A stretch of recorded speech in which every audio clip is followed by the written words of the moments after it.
Hey guys, welcome to another episode of the I'm Listening Co podcast. Today's guest is Captain Cookies. She is a community member and organizer for LARPing here in WA, part of three groups, LARPing WA, Faith and Steel, and Concord. In this episode, we talked to Captain around what LARPing is, how she got started in LARPing, a lot of the pieces about community and the benefits of being part of a community like LARPing, a little bit about sort of the costuming and other bits and pieces and how you can get involved yourself. So a really interesting episode. I'm excited for you guys to listen to this one.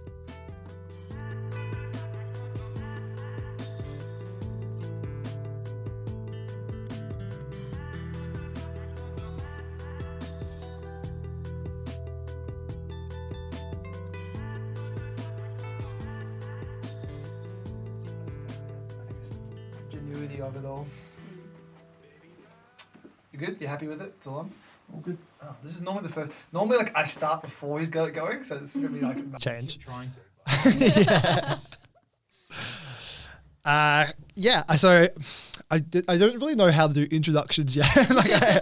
I feel like everything is a little bit different in the way I kind of just start talking, and it is literally just like segues in versus like talking about something.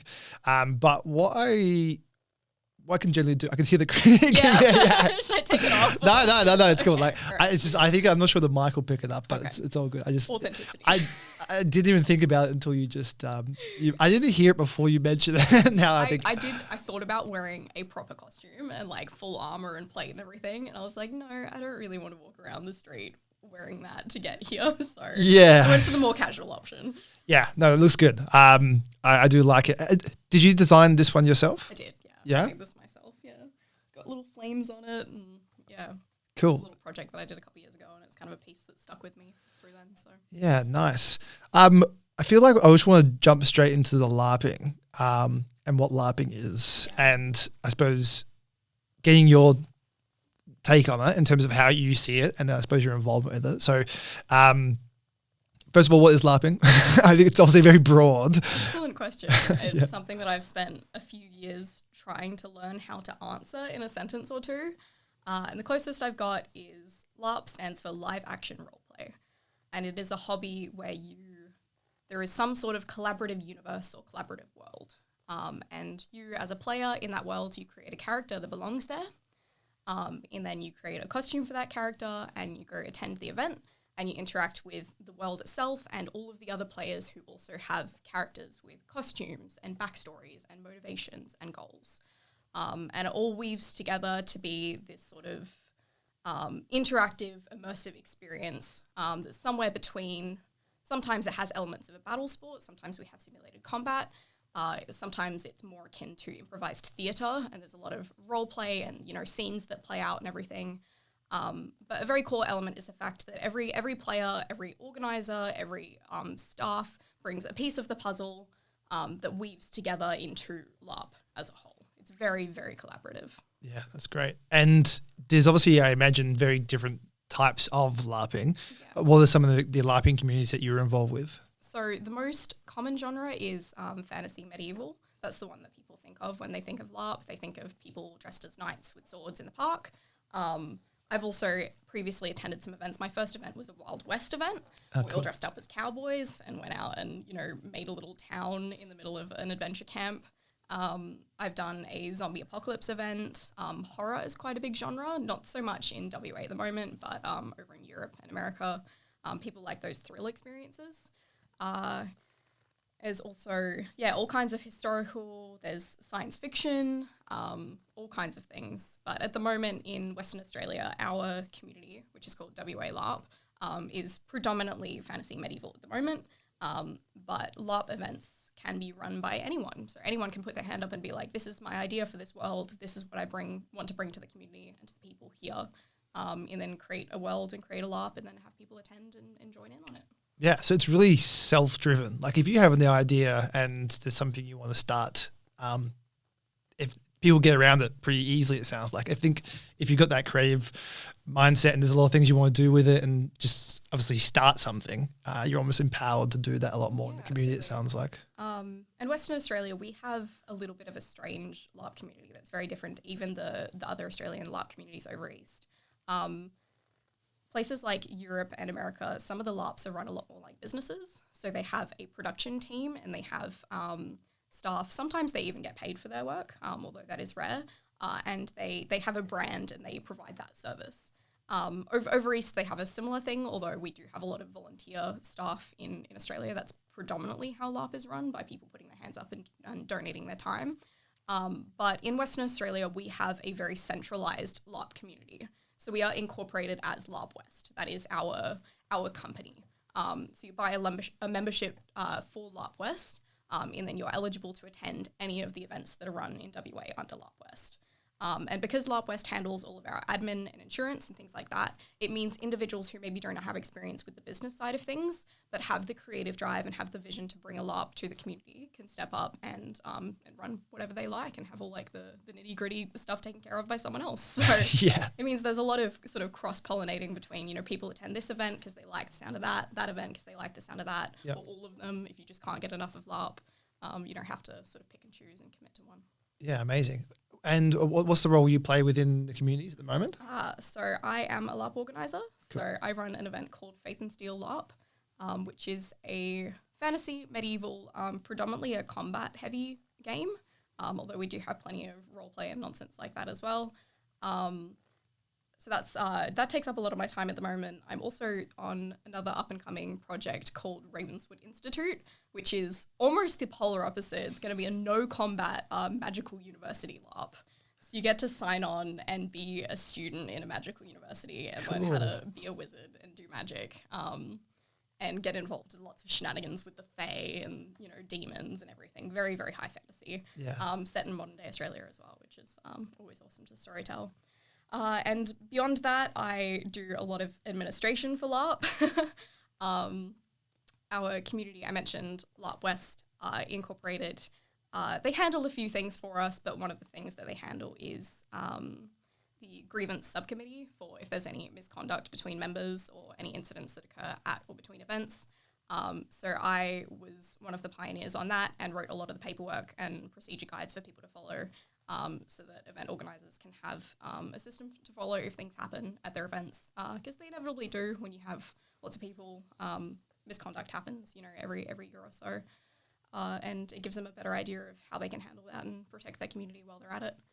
And beyond all that, I'm a player of LARP, so every now and again I get to attend and I get to just take my responsibility caps off and just kind of have a good time doing that. Yeah, that's really cool. Where did you, what was your first introduction to LARP? How did you even get into it, personally? My first introduction to LARP, I think I would have been about 13, was a YouTube search. Okay. And I found a series called LARPs the Series. And it was this small production crew, but it was a beautiful series. Highly recommend going and looking at it. And it was a small group that sort of, videoing the chronicles of their LARP journey, in a very, very small group, so a lot more like a D&D kind of style LARP. So there were 4 players and a GM who would guide them through adventures and things. And I saw that. I thought it was so cool. I thought it was amazing. I read books. I dreamed, and I wanted to go out there and have my own adventures and to be a knight and paladin and druid and all these things. But alas, I was too young. So it took me a few years. And then when I turned 18, I finally went, okay, you know what, let's do it. Let's search, see if this is happening in my state. Did a Google search, found an event, and was just like, you know what, let's do it. Let's throw myself in the deep end. Yeah, wow. Grabbed my best friend, dragged them along with me, and then, we went. So it was really self-driven. It was really just you found something that you resonated with you in terms of, I suppose, your interests and that creative side of what you wanted to express. And that was kind of what initially drew you to it, and you just fostered that for years until you could kind of be a big part of that community yourself, it sounds like. Yeah, absolutely. I think we sort of think that LARP is kind of like a final evolution in a lot of different stages. And a lot of people get there by various different ways. Some people go the sport route and they've done sport all their life and they kind of end up doing LARP combat that way. Some people have played Dungeons and Dragons for years and they're like, oh wow, I wish this was real life. I wish I could go out and do that. And then they discover LARP. Some people come from theatre backgrounds. I do myself as well. And then they want something that has less of a rehearsal commitment than theatre, something that you can just go do and kind of skip to the good part, skip to the performing. And all of those roads kind of lead into LARP, and then, people usually settle here and sort of have a good time, exploring the various aspects of the hobby. Yeah. So how many years have you been doing LARP for now? Doing LARP for about 4 or 5 years. 4 or 5 years. Yeah. Cool. And I suppose in those 4 or 5 years, what are some of the, I suppose, health or mental health benefits you found from doing it? Like, I feel like because you can just sort of naturally just express yourself in such a creative way, and I feel like it's a very non-judgment space as well because of how open, expressive it is. Do you find like that kind of seeps into your personal life and that you just feel, I think, open in your day-to-day when you're not LARPing? Yeah, absolutely. I think there's a few different big markers that I've noticed in myself and in a lot of other people. The first is in the form of like role play as a tool for self-exploration and expression. And a big tool that I use when I create a character is I look at myself and I go, what is a trait that I like about myself or dislike about myself? But what is a trait that I already have that I want to explore? And what is a trait that I don't think that I have that I want to explore? And I try and combine them into a character. And what you get is, the ability to explore aspects of yourself that you don't see in everyday life. You're never going to be thrown into likely never going to be thrown into a horror situation where you have to band together for survival with, a number of other people. But suddenly you're in that situation, you get to explore, what kind of thought process you go through, what kind of, experience you have, both as yourself and as your character. So I think you learn a lot about yourself. I've seen a lot of people come into the hobby very shy. Maybe they've been nerds who've been bullied throughout their life. And suddenly they have a staging ground to explore, truly who they are and to find out, just how much they really are capable of. I've seen people, flourish in leadership, and suddenly they've gone from, a quaking new person who's, been too scared to step onto the field, and suddenly they're leading an army of 50. It's a really, really incredible tool to explore yourself. Beyond that, I think the community itself is, as you said, it's entirely non-judgmental. It is a community where so many people contribute their skills and their talents and their personality traits to support each other. And allowing that kind of safe space allows so many people to flourish and grow and learn new things without judgment. I think another thing I'll probably touch on is sort of back to the kind of exploration, experimentation is a lot of our community has a very, very large queer population as well, okay. Which is incredible. And a lot of people have come into the community with, their assigned gender identity at birth and have role-played as a different character with a different gender and have discovered, their true identity through that and have kind of tested it out in a safe space and then realized, oh, wow, this fixes my dysphoria and suddenly I feel so much better as a person and, everything. And then, they had that experience and they kind of figure out who they are and are able to kind of come out of the closet, in LARP and then in the rest of their life. So, yeah, so many benefits. It's a really beautiful place. Yeah. That's so cool. I didn't even think of that as a way of, I suppose it is healing in a way, right? Like I think talking to like therapists and mental health therapists, a lot of like a tool to kind of help people all the time is like role playing or suggestion and getting people to think about things from a different perspective. And I feel like LARP really just taps into that ability that you kind of choose your own adventure in that way, right? Like you really kind of like, what are the things you want to express? And there's no kind of like far-fetched idea that you could probably have in terms of like your character and the attributes you have. Yeah. That's so beautiful. I didn't even think of it that way. And that's so cool to hear that that's something that happens. In you personally, is there anything that you found that like from doing LARP in the like 4 or 5 years that you have that you like didn't do before you did LARP? Like, is there things like you kind of take into your day-to-day life, like I mentioned before, like that, like you said, the leadership trait or like the courage to sort of do something you wouldn't do or like a level of confidence you didn't have before. Do you find that that's helped you out in other aspects of your life, or is it more? Yeah, absolutely. Yeah. I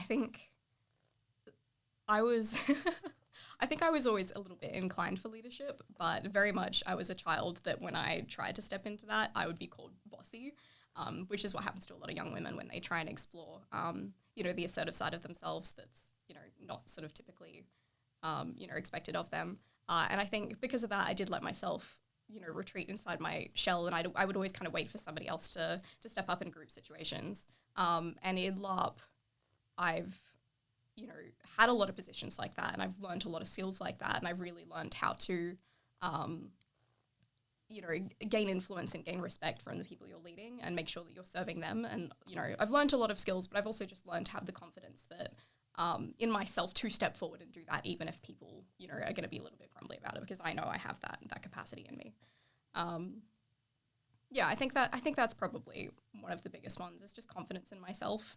Also learning so many skills that I never thought that I would ever learn. I've learned how to make leather armor. I've learned how to unbog vehicles from a muddy field. I've learned, all these things about plumbing and building and, event management and finances and things, and all these kind of skills that I can kind of compile together and add to my, my professional and personal life. And it just sort of gives me an outlook on the world that I can be a lot more adaptable to situations, and I can pick up new skills quickly if I really need to. So yeah, just kind of a sense of my own capability, I guess. It's almost like with role playing how you learn skills in like that as well, right? Like you're doing that. It's like live experience gain during your LARP, right? Real life XP upgrade, yeah. yeah. I feel like that's definitely something that probably happens.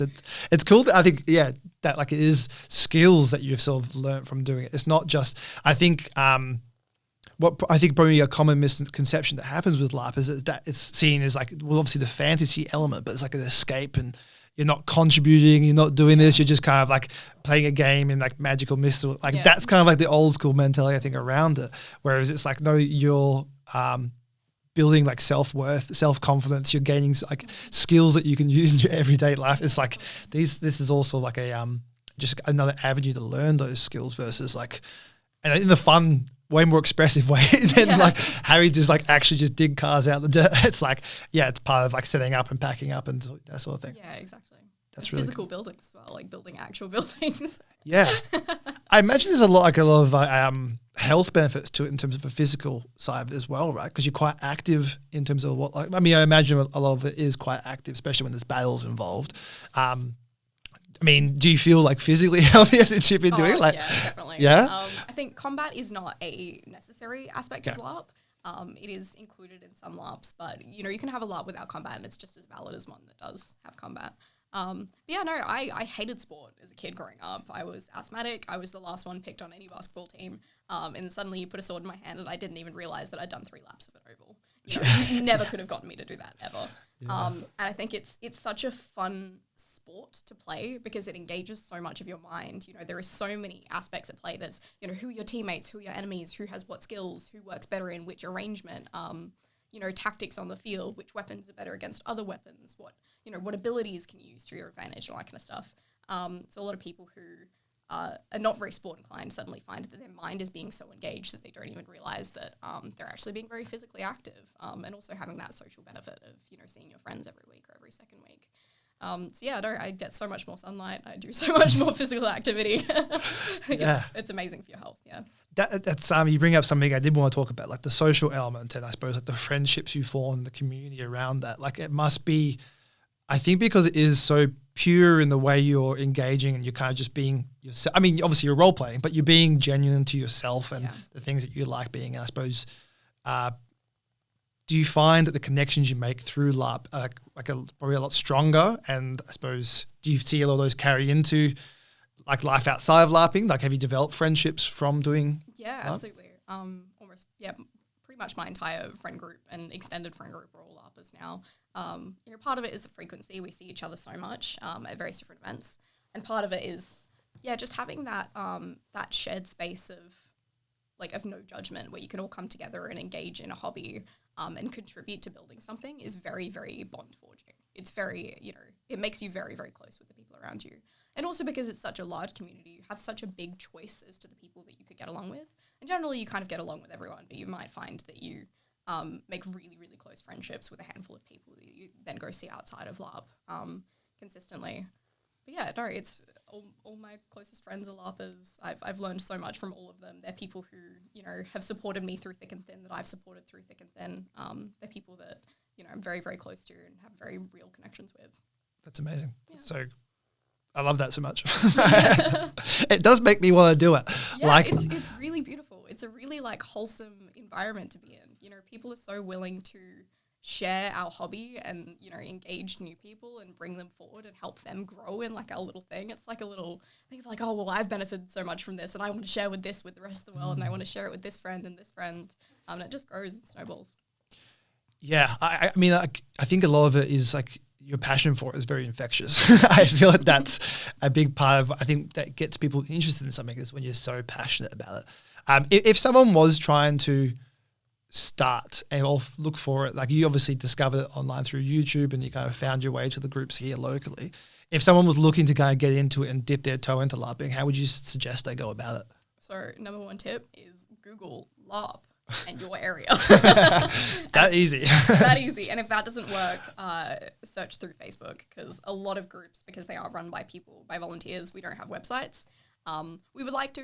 It would make things a lot easier, but unfortunately we don't have the skills or the money to maintain that. Ironically, one of the few skills we don't have particularly prevalent in our community is website designers. And yeah, just search LARP in your area, and whether it's a Facebook group or a website or whatever, something will usually pop up within a certain radius. Then you can just go start researching that. They've usually got some sort of rule document in the Facebook group that sort of shows what the world is, how you engage with it, what sort of experience it's giving, whether it's a, you know, heavy combat, high immersion, you know, long weekend, or if it's a picnic, ferry, lunch where you can come and just have a low commitment and have fun, or sort of anywhere on that spectrum, or, you know, what we call an out of character event. So you come as yourself, your real world person, not as your character, like a training event where you're just meeting people and practicing the skills, whatever. So do some research, and then if you have any questions, reach out. Like I said, LARPers, we want our hobby to grow. It is fundamentally a social hobby, and it benefits from having more people involved in it. So reach out, ask questions. There's usually a few people in the community that are willing to be mentors to kind of answer questions, lead you through it, do Discord sessions to run you through character creation, or you know, create backstory links with you so that you have someone that you can talk to at an event if you don't know what to do. And then, yeah, explore, go to a meetup, meet some people, talk about, you know, the kind of experience that you want to have. And then once you're kind of in, usually there's a whole lot more information that's available to you that's not online. Yeah, that sounds like a great way to start. I'm almost, I feel like I want to do it myself. That's why you came here. Just you could convert one person, potentially two. I think that's a great way to just, I really love the idea. I think, so personally, I think, especially growing up with a lot of video games and playing a lot of like RPG based games, there's definitely a level of interest there off the back of, I think, from that side. And you mentioned some people find that different paths to it via, some people come from the RPG background, some come from the sporting, some come from the theatre. So it does really sound like this perfect little overlap of so many different backgrounds and different people that it's like a shared interest in a way. Like it was like an interest that you can culminate that does overlap with so many different areas. We sometimes call it 7 hobbies in a trench coat because of the amount of different aspects there are to it. You know, there's the sport, there's the costuming, there's the role play, there's the storytelling, the world building and everything. So it's, Yeah. I imagine it's something I would, and you don't have to really, if there's nothing you can think of, don't have to talk about it, but like, is there things you wish were better with it, or things like room for improvement, or like the dark side of LARPing? Oh God. Like there is always a dark side to anything. Any community group is going to have its issues. It's going to have its drama. Growing pains. It's going to have, you know, you're going to have cliques, and you're going to have people thinking that LARP should grow in one direction, people thinking LARP should grow in another. I think at the moment we sort of have a push of people being like, LARP is too bureaucratical, we need less paperwork. And then there's other people going, we're literally going to get sued if we don't have this paperwork. And there's always sort of stuff like that happening. And the growing pains of, you know, community management by people who are not necessarily trained in that side of things, who've never, you know, done a business degree or an HR degree or whatever. And, you know, need to learn, suddenly what happens when you have, you know, 2 complaints coming to you where one person's saying one thing, one person's saying an entirely different thing, and you have to make a decision based on, you know, the safety of your community. There are always going to be issues, and I've spent a lot of time on that side of LARP, and unfortunately a lot of people who do get very burnt out from LARP because they see the darker side and they see the people management and the darker sides of the people management, and forget the magic of going to your first LARP event and discovering this world that you've never seen anywhere else, and discovering all these things that you can do that you could never, experience in any other way. So yeah, there are definitely some darker sides. There's definitely drama, like with any other hobby, sporting groups, cosplay, whatever. But you do just have to, have people that you trust that you can talk to, have people that you can rely on, have interests outside of LARP as well, so it doesn't become your entire world. Yep. And then just talk about things when they go wrong and be open to communication and know that you're going to have issues with other players. There are things like sometimes actions happen and one person thought it was an in-character interaction, so they thought that it was just like their character having a conflict, and then the other person felt like it was very intense for them, so they felt like it was a real person issue. And all kinds of conflict can occur, especially when you have sort of like two people in one head kind of thing. Yeah. But, you work through it and you get through it and you have people that you can trust. So. I mean, how do you personally set up those kind of barriers between your LARPing and your real self? Like, I mean, is there a practice, like, is there a routine you have to kind of get into the character mindset to kind of like, I suppose, really lean into the LARPing side of it and then to transition out of that in a way? Yeah, definitely. I think costuming definitely helps. Like, as soon as you put on your costume, you really feel like you're a different character, especially if it's something that you wouldn't normally wear. I have music playlists that kind of get me into the immersive vibes for whatever event I'm going to.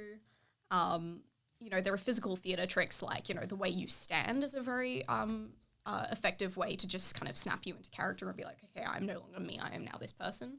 Little kind of physical mannerisms. And then at the event, I think it's a lot of practice of just, consent check-ins. Some LARPs have sort of non-verbal signals or verbal signals to just be like, I'm not breaking character right now, but are you okay? Are we all right with this interaction? This is getting a bit intense. We're yelling at each other because we disagree about the lost king of someone. Can we continue? Do we need to de-escalate? In our community, we've got the okay sign. So if someone flashes that at you, you do, yep, I'm good, let's keep going. Or like, I'm not doing so great, or absolutely not, we need to get out of this right now. We also have hand over head is, I'm a real life person. I am Carolyn, who is going to do a thing that I need to do. I'm Cap, who is going to do a thing that I need to do. Please don't interact with me right now. I need to leave, or I need to go get a car, or, whatever. So there are some physical and, non-verbal signals that we have to kind of differentiate the two. And then internally, it's just a lot of practice of sort of hyping yourself up and then debriefing afterwards and kind of gently bringing yourself back to the real world and being like, okay, we're here now, the event's over, let's process our emotions that have arisen from whatever's happened and come back and go back to work and, get back to the things that you need to do. Yeah, no, that's cool. If you're happy to share, I would really love to hear about one of your characters. Oh, okay. Good question. I have many. I imagine there's a few events sort of pop up and end over the years. So I've had a lot of characters that I've had to say goodbye to. I think I'll probably talk about, her name is Sasa. She's probably one of the characters that has impacted me the most. So back when Faith and Steel LARP was just starting up and I wasn't an organizer, I was a player, I played a character called Sasa. And I was in a Viking faction. So our whole vibe was very much fantasy Viking inspired, sort of like Celtic, some pagan roots, but we do a lot of research to make sure that we're not appropriating close cultures and, so on and so forth. And I was part of a group called Wolf Clan, which was a bunch of my closest friends at the time and have since remained my closest friends throughout my life. And I was going in, I was still quite new to LARP at that point, and I was very nervous. And I saw a bit of a gap in the leadership of my faction, and I started to step up, and I went from sort of being too scared to run for war chief, so our official leader, to on the final day, climbing the ramparts of the fort we were in and yelling at a group of 30 people about how we were going to, withstand the coming storm and withstand the siege and, how we were going to fight and everything. And I spent a lot of time, boosting morale and, helping other people have a good experience, which to me is what leadership really is about, to begin with. And I walked away from that, and it was a difficult event. I unfortunately had conflict with one of the organizers of that event, that made my experience a lot more challenging. But I withstood it. I went home and I spoke up about the things that had happened to me and the things that had happened to other players, and stuck through that battle out of character. And became a lot stronger for it and realized, you know, my own strength and the strength of the people around me. And unfortunately, I've had to say goodbye to that character, but sort of coming full circle, a little while after that, I was asked to be an organizer of Faith and Steel. So now I attend the event as an organizer and I help other people have a good experience. So yeah, that was a very formative character for me. That's a really cool story that I think what I really love about that is that you almost role played the challenge you then had to do outside of that. Like you led an army and you stood your ground and you had like quite a big battle in the universe that you're a part of with your character. And then I think you kind of maybe showed yourself that you could do that outside of battle as well, like all outside of that universe. Like that was in you the whole time, but then you could sort of take that ability. I think it's just so cool. Like I think that's so amazing that you're able to do that. And then do like the beautiful element of that is then coming full circle where you were invited to then be an organizer for that. It's like you've slain the dragon, and now you're going to be like the leader of like one of the leaders of sort of that camp in some regard. That's really cool. It's obviously quite unfortunate that sort of stuff happens, but it sounds like I think with people like yourself in positions of like organization, and I mean, the more people that sort of talk about it, it's getting washed out, right? Like it's no longer like it's still around, but it's obviously getting better, right? Yeah, definitely. I've seen the community grow so much in the last 5 years. And I think when I joined, there was a lot of, and there still are power imbalances. You know, people who are leading events have an inherent responsibility and power of other people that you need to acknowledge, whether that's at the event or at the pub afterwards or whatever. You know, it's something you always need to be mindful of. But there have been quite a few people who have been removed from the community for abusing that power, and you know, have been banned from LARPWest. And you know, we are getting more and more aware of it, and we're having a lot more conversations about conduct and about how, you know, whether you're a new player or if you're an old veteran that's been here for years, you know, you need to do right by the people around you, and you need to accept that your actions have consequences on other people, whether you as a person or you as a character are doing whatever you're doing. Yep. That's something I've spent a lot of time advocating for and a lot of time reflecting on my own behavior, and will constantly reflect on my own behavior to make sure that, you know, I am not acting in a way that could be misconstrued or could damage someone's experience or make someone feel like they can't speak up against me if I do something wrong. And I think setting that example for a lot of people, and the other people in the community who have done the same, there's been a huge shift in just the amount of accountability that's happening for those of us who, you know, who are fortunate enough to shape other people's experiences. So. Yeah, I feel like because it is such a open and, like you said, expressive format where a lot of people they really put yourself out there, I think, in those environments, and you kind of are, when you're in that state, vulnerable. Yeah. So that level of self-awareness goes a really long way, knowing how, even like you said, you've done it yourself, you sort of have to check yourself and go, am I doing right by those around me? Am I sort of being the best person I can be in this environment? And I feel like that, again, sort of ties into sort of everyday life. Like I feel like it's so easy to sort of be unaware of those people around you, and even like close friends and stuff, like the way you can kind of interact with them. That sounds like you get a lot more of an instant feedback in that sort of environment because it is a character and because it is a world that you're a part of and you have like a role to play. You get this instant feedback where maybe it's not done correctly or there's an issue because you're in this very vulnerable space. So to then sort of be aware of that outside of that sounds really kind of powerful and like a great side effect in a way. Yeah, absolutely. I think encouraging people to speak up when things are wrong or things aren't going right or things feel a bit off. And then likewise being very receptive to that feedback on the other side and acknowledging that, you know, you can be the best person in the world and you can still do something that hurts someone. And you need to, you know, learn how to take that on board and apologize and amend when you do. It's a really good, you know, open communication feedback loop that I think, you know, teaches everybody involved a lot of skills that they can use in their real life. Yeah, it's very empowering, it sounds like. Yeah. It's constant like learning environment. That's really cool. I did want to talk about costuming because you are, for those who are watching, wearing a little bit of a costume today with your leather, I would say harness or just corset. Belt. Yeah. I obviously don't have any idea what I'm talking about. Right. You design a lot of your own outfits. Is that still quite common in LARPing? A lot of people like to, I suppose, create costumes and design their own outfits. Yeah, a lot of people do.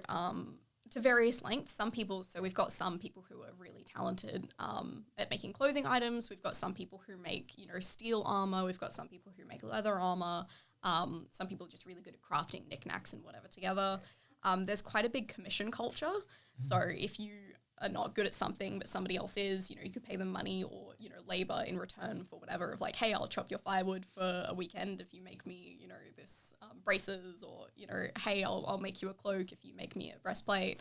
And so, everybody gets cool costuming at the end of the day. Or if you have the money and the resources to buy pre-made costuming from, various online LARP stores or LARP stores over East, that's a perfectly valid option as well. A lot of people thrift their own items as well. Like I thrift most of my clothing for LARP because it's going to get covered in mud anyway.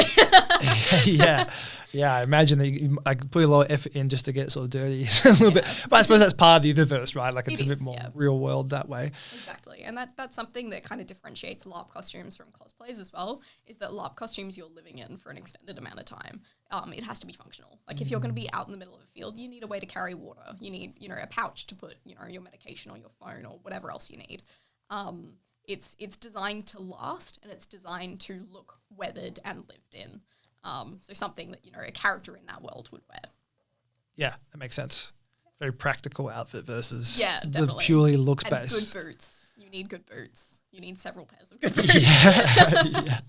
And so do you design all your, like you said, you thrift a lot. So when you're going design or when you have an idea, like how, do you like do a mock-up of how you want to look, or do you kind of get inspiration from going to a thrift store, like I could probably use this and put this together? Like what's your process to designing an outfit? I definitely used to do the second one. I would have a concept of what the LARP is, so what era it's in, what group I'm in or whatever, and then I would have a color scheme, and I would go to op shops, and luckily they organize most of their things by colors. So I would look in, it's a red character, okay, I'm going to look in the red section, and I'd get items, and then I'd alter them or piece them together in my head or whatever.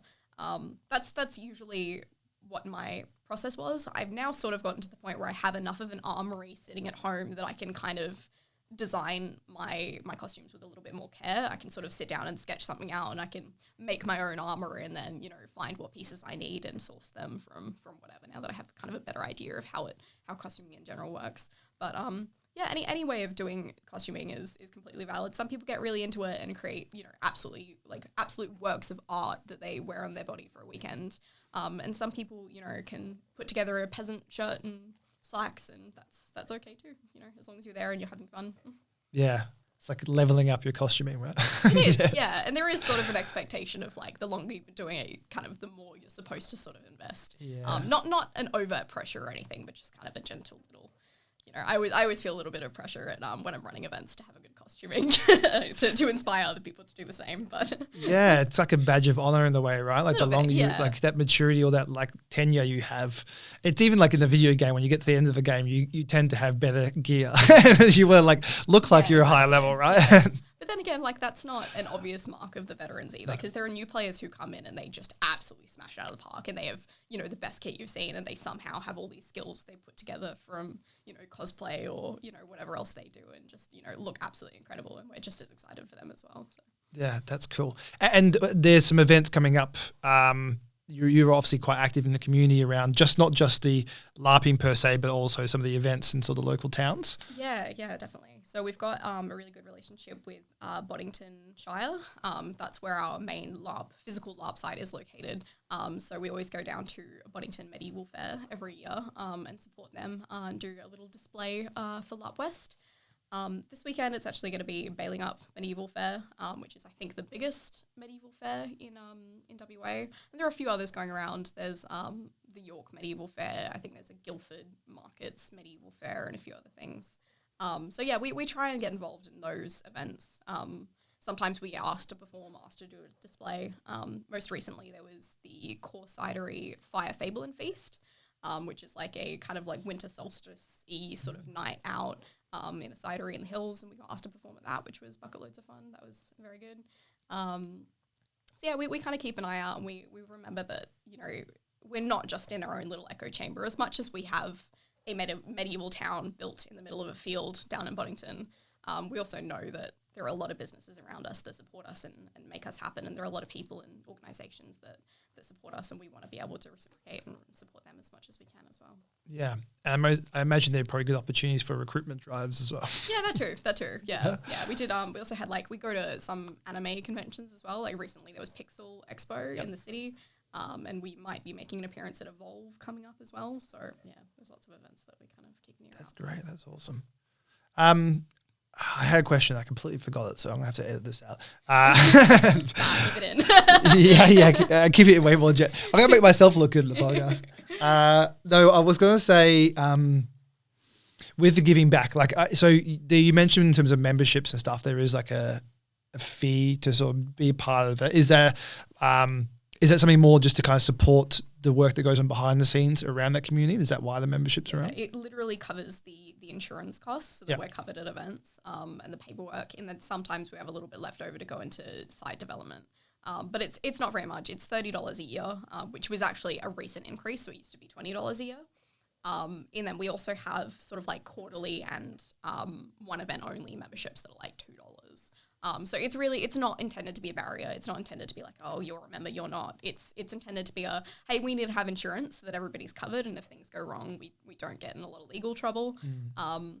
But it's relatively cheap, and it just means that we have our backs covered for that. And then once you're in, you get to vote. You can run for the LARPWest board if you like.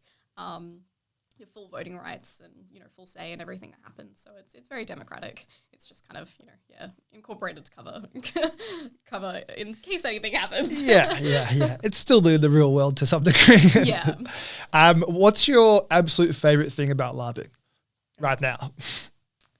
Right now, I think the community is probably the biggest aspect, and that's why I've invested so much time in running events and uplifting the people around me. It's a beautiful environment, and it is absolutely beautiful to see people thrive and grow. But aside from that, I think the adventure of it, and any time you get like a little bit bored of your daily life and you get a little bit tired and you feel like every adventure in the world has already been done, all the continents have been discovered, all the species have been discovered, anything like that, you realize that this is a chance to experience something that you would never get to experience elsewhere. You want to get, chased by zombies with like flesh falling off their face? Fantastic. You can do that. You want to go fight the Demon King, and slay, your enemies. You can absolutely do that. And it's so novel and exciting in a world that I think sometimes otherwise feels a little bit mundane. Yeah, that's great. That's a great answer. Yeah. So we're at 40 minutes already. Did that even feel like 40 minutes? I feel like I told you I had a lot of opinions. I feel like I blinked and the time was 40 minutes. So I really feel like we covered pretty much a lot of the stuff I want to talk about. There's two things is there anything you want to specifically highlight? Because you mentioned you got a new project on the go. Do you want to talk about that a little bit? Yeah, I can. In fact, I can probably talk a bit about the current LARP events that are in WA. Yeah, so Ravenswood Institute is going to be premiering in 2024. And that is, big magical university vibes. So you play, if you choose to play a player, you're a student who goes to Ravenswood Institute. You pick kind of like a degree path. So you'll pick sort of like a school of magic that you want to specialize in. And you get to go to classes and learn from your professors. There's going to be sort of like a magical creatures class. There's going to be a wand making class. There's going to be a divination class, nighttime divination where you look at the stars and, tell the future. Very sort of magical and whimsical. But beyond that, it is going to be a game of consequence, an event of consequence. So we have a very high staff ratio, so that any time players make decisions, there can be some really, really big impacts on the world and the university itself. So we want to be very responsive to a very free style of storytelling where, decisions that are made have a really large impact. So that's going to be really exciting. We've already started recruiting our professors and they've started, doing their lesson plans and everything. We've got our storyteller team, so our staff team. We've been working hard on the rule book and the media releases and things so that when we premiere, we can be, on the ball with everything. And it's going to be a really good experience. It's going to be one of the few LARPs in WA at the moment that isn't camping, because we want to have some higher accessibility needs. So we're going to have dormitories that you can stay in. ideally wheelchair access, showers, kitchen facilities. It's going to be fully catered. There's going to be a welcome feast where you come and choose your degree and then, sit down with all the other students and professors and everything. It's going to be a very magical experience that I'm really looking forward to. Nice pun. Yeah. Unintended, but yeah. That sounds like a really mammoth undertaking. It sounds like a lot of work's gone into that and still is going into that. It's huge, but it has a lot of people going into it and a lot of various different skills that we can draw from different parts of the community. Lots of time and effort. Yeah. Amazing. How can people get involved with that or kind of follow along with that project? Is there like a page or is there a group around it already? So there is a Facebook page, Ravenswood Institute LARP, as well as a Facebook group, which is the Ravenswood Institute Student Forum. There's nothing up yet, but we're getting very close to doing our big media release and going live, letting everybody know what we've been planning over the past 6 months, 8 months. So it'll be really good. We're really excited to finally sort of go public and kind of show people what we've been working on. Yeah, it sounds exciting. I'm excited about that. I did want to also ask, Captain Cookies is your tag. That's you go on Instagram and TikTok, and I'm imagining it's your Discord and everywhere else. It's your username. Where did that come from? Good question. It's been so long now. I think I used to still do have a really bad habit of stress baking cookies at 3 o'clock in the morning. So that was a bit of a childhood nickname that kind of stuck for a while. And then I think Captain was a nickname that was given to me by one of my high school friend groups that they noticed I was constantly the one booking the tickets and waiting for the traffic light and doing all the sort of mum friend things. They started calling me Cap or Captain. And then when I sort of during COVID lockdown, when we were all bored, I kind of started messing around with TikTok, and that was just kind of a name that sort of made sense for me. And now it's too late to change it. That's good. It's original. It's already the brand. So. Yeah. And you do a little bit of, I suppose, DIY, get ready with me, all the TikToks, all the trends and bits and pieces. Like you actually to post a bit on social media around content creation. Yeah. Where was that more of like a COVID idea that came up? Was kind of like you were stuck in the house and you're like, I want to do something. It definitely started as I was bored and in my room, and I was just discovering LARP, so I was just starting to piece together costumes and things, and exploring. That was back when sort of like lip syncing audios and doing like POVs was really popular, so I started to explore my characters by finding audios that would fit them and kind of like role playing to that. And then as I've sort of grown in my LARP journey, I think I realized the channel has become a lot more about filming my LARP progression and sharing that with people so that they can find a LARP group near them and so that they can get involved. And it's become a lot more about inspiring people and kind of being informational instead of just sort of messing around. So yeah, I try and film events, although that's difficult because, you have immersion or, if I'm running an event, I'm very busy doing other things. I don't really have the time to take out a camera. I know a videographer who could probably get around it. So part 2 on the road. So I do costuming, building costuming. I try and get some footage of events and, keep people up to date with the stuff that's happening. I do a bit of music and barding and whatever sort of happens to try and encapsulate just sort of how much the LARP hobby is kind of about, how much there is going on in it. All the various facets of it, yeah, right? Exactly. That's really cool.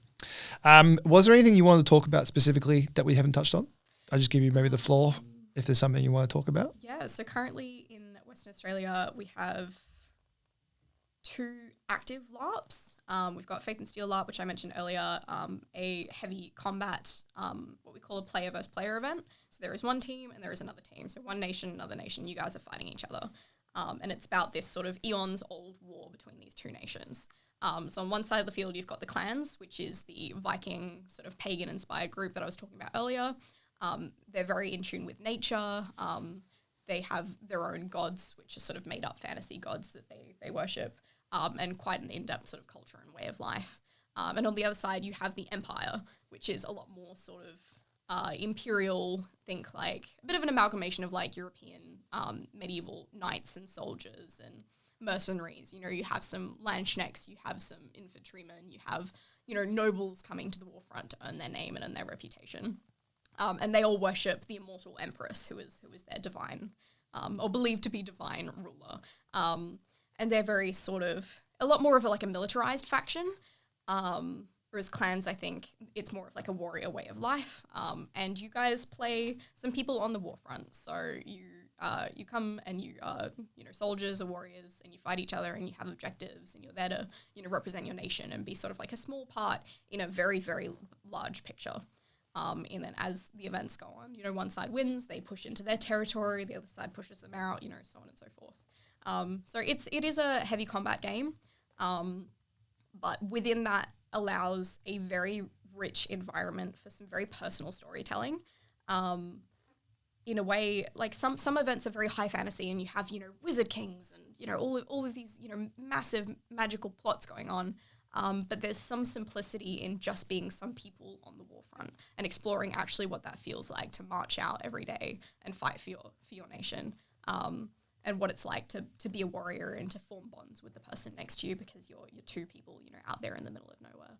It's a very, very, very personal. I've had some of the richest storytelling and richest roleplay of my entire LARP career at that event, which is ironic because most people see a combat game and think, oh, there's no roleplay in that. But we very much do have a lot of roleplay going on, which is very cool. You also get to do rituals and ceremonies, which are like roleplay scenes that the players organize and basically do like a large magical effect.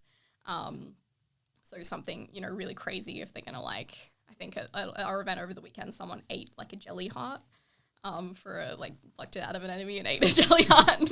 All kinds of crazy stuff. We get really into our roleplay for that. That's cool. So yeah, that's probably one of our biggest events at the moment. And then the other event that's running is called Concord LARP. And that's one of the ones that I actually have the pleasure of being a player at. And that is the largest event currently in Western Australia. I think their last event had 280 people, roughly. Wow. And that is a players versus enemies event. So we are the Concord, which is an alliance between 5 countries. And you are fighting against various enemies on a warfront. So part of it is like a battle game where you have a map and you have armies that have different strengths and they're fighting each other, and it's quite tactical to figure out what you can do and how you can fend them all off. But then with the event itself, it's mostly roleplay driven. There are battles, but you have to go out to do them. So that's kind of like an external thing. And then inside there is a functioning economy. People bring their own personal items, like craft items, to sell for in-game currency. People brew mead or, make cloaks or armor or whatever, or potions, to sell for, the coins that we have that you can actually buy and trade and do work for and everything. There's a made-up religion called the Church of the Divine Spheres. You can get involved with that and do sort of like religious stuff. There is a secret kind of mages circle that you can get involved in. I'm trying to think what else. There's basically various, and the Senate, of course. The Senate is like the leaders of your nation. So there's all these positions that you can run for and all these councils that you can kind of get involved in, and they all sort of weave in and interact together and form a very, very immersive world of like magical bureaucracy, which is amazing. It's very fleshed out, and it's growing and growing because it's such an incredible event. So yeah, that's probably awesome. One of the most immersive events I've been to, I think. Yeah, that's really cool. So it's Faith and Steel, Faith and Steel. Concord. Yeah. Cool. And they both have Facebook groups that you can join, as well as our community's main hub is called WA LARP. That's our main Facebook group. And from there's usually links to whatever else is happening. Cool. That's awesome. There's 2 things I want to finish on, and it's kind of just like questions I ask most people who come in. If you had an extra hour of every day to do whatever you wanted with it, or something you loved, or something you're passionate about, what would it look like? What would you use that hour for? Sleep. Sleep. Horrible answer. That sounds like you got a lot on, so that doesn't. No, I think I would probably, probably craft, I guess. I do like crafting. It's a nice sort of chill downtime activity that you can do between events that kind of keeps you engaged in things. I like making things. I like making things for people. So that they can wear it and have something cool that they have it, for their character or for their costuming. Or I don't know, maybe very likely spend that hour running LARPs, really, because running LARPs is a constant kind of job. It's something you do throughout your week and then gets more intense as we have events coming up. But yeah, that's cool. That's a good one.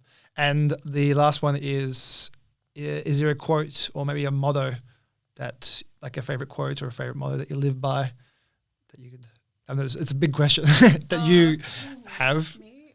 Could be from fantasy. It could be something you heard on the field. I've definitely heard some interesting mottos out there, but right now the only one that's coming into my head because it's written on my ring is "I am enough."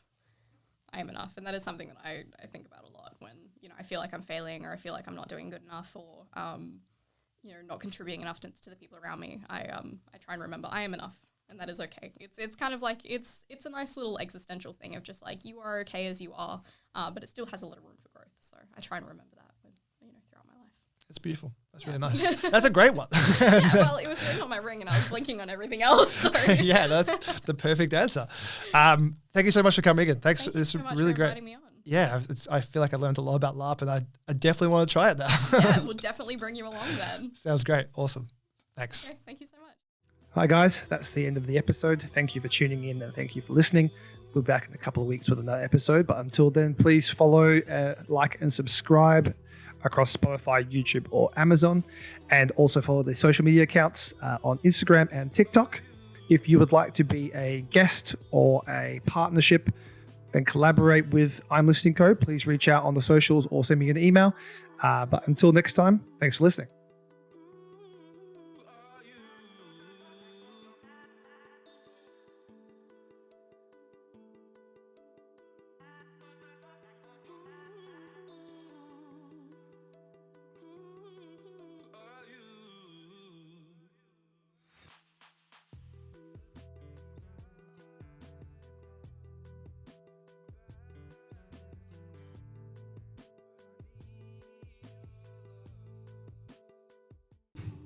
Hi guys, that's the end of the episode. Thank you for tuning in and thank you for listening.